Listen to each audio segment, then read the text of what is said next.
আসসালামু আলাইকুম, কেমন আছেন সবাই? আমি আলহামদুলিল্লাহ। শুনেন, উচিত কথা কইলে তো সে উচিত কথার ভাত নাই গ্রাম দেশে একটা ভাষা আছে না?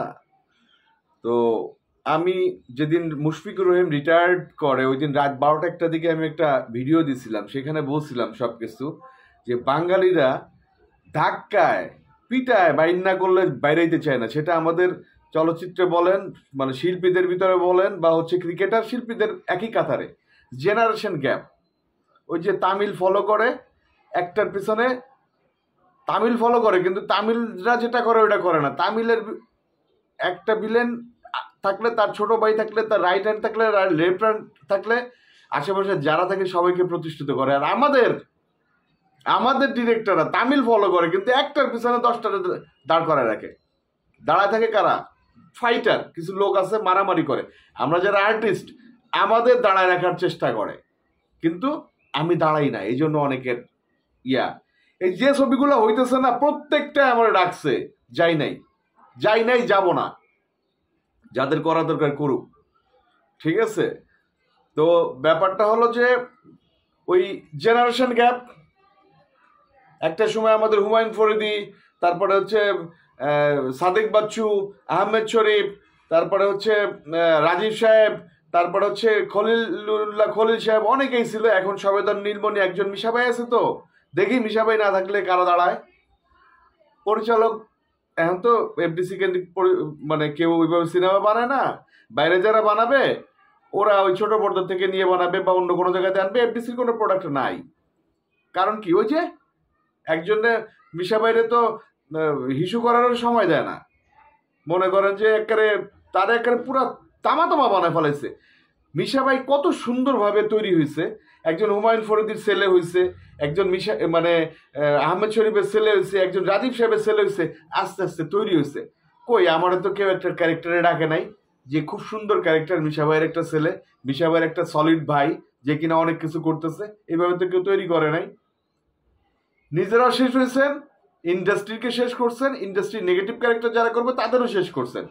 আপনাদের সিনেমা আমাকে করতে চায় না।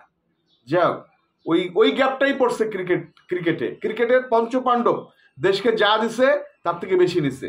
আপনারা যদি আমার কথা ভুল ধরতে পারেন, গঠনমূলক সমালোচনা করেন। মাশরাফি সম্মান সম্মান নিয়ে যায় নাই, নিজে নিজে হারায় গেছে। তাকে কিন্তু বলা হয়েছে মাঠ থেকে বিদায় নিতে, নেয় নাই। একমাত্র তামিম আর সাকিব বাঘের বাচ্চার মতো ছিল। তামিম বাঘের বাচ্চার মতো বিদায় নিচ্ছে, ডাকছে আসে নাই, যা বেটা খেলোম না। তামিম কলিজাওয়ালা তামিম। সাকিব যে সময় জিম্বাবুয়ে, নেদারল্যান্ড খেলা হতো, মানে ছোট ছোট দলের সাথে খেলা হতো, বলে ভাই আমার নিয়েন না, তখন সাকিবের বিরুদ্ধে দেশপ্রেমের অভিযোগ আনা হতো যে বেটা দেশপ্রেম নাই, ও খেলতে চায় না। ও যদি না খেলতো, ওই ছোট ছোট ম্যাচগুলো তৈরি হতো আরেকটা প্লেয়ার। ইন্ডিয়া এটা করে, বড় দলের বিরুদ্ধে বড়রা খেলে, আর জিম্বাবুয়ে, নেদারল্যান্ড, ছোট ছোট দল বাংলাদেশ, এদের বিরুদ্ধে তাদের বি টিম বা সি টিম খেলায়, কারণ ওই তৈরি করে। কথা আজকে প্রসঙ্গ এইটা না, প্রসঙ্গ বারজা যাওয়ার গেছে, বড় পর্দারে গেছে, আমার ক্রিকেটেও গেছে। কথা হচ্ছে ক্রিকেটারদের বউ নিয়ে। এক একটা ফাউল মনে করেন যে সাকিব আল হাসানের যা যতটুকু না সমালোচনা হয়, তার বউ তার থেকে 3 গুণ, মানে 3 গুণ মনে করেন ফাউল। তার বউ এমন এমন এক স্ট্যাটাস দেয়, মনে করেন সেটা চলে যায়। জামাই লাভ করতেছে, উল্টা লস। ওই যে বিভিন্ন ধরনের, আর আলোচনা করতে চায় না। রিসেন্ট সাকিবের বউ নিয়ে, সাকিব আল হাসানের বউরে নিয়ে আলোচনা করতেছে না। এই যে আমাদের বর্তমানে ঘটনা বলি, মুশফিকুর রহিম ভাই, এই বুড়ো বয়সে ক্রিকেট খেলবেন কেন আপনি?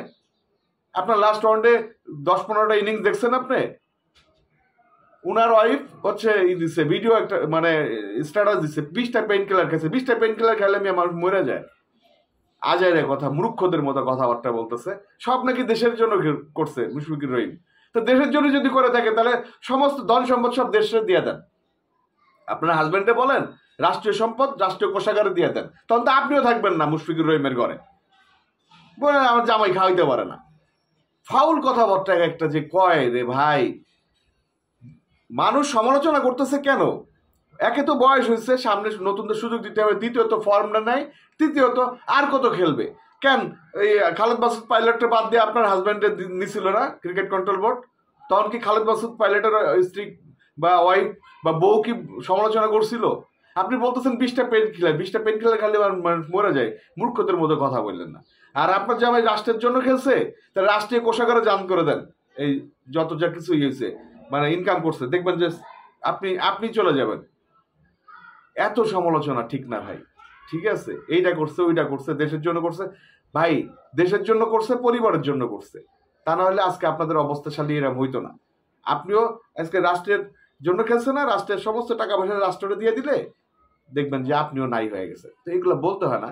আমার কথা হলো, পাবলিক কি করছে? পাবলিক সমালোচনা করছে না? এই পাবলিকই তো, এই আমরাই তো হচ্ছে মুশফিকুর রহিম সেঞ্চুরি করলে আমরা সেলিব্রেশন করছি।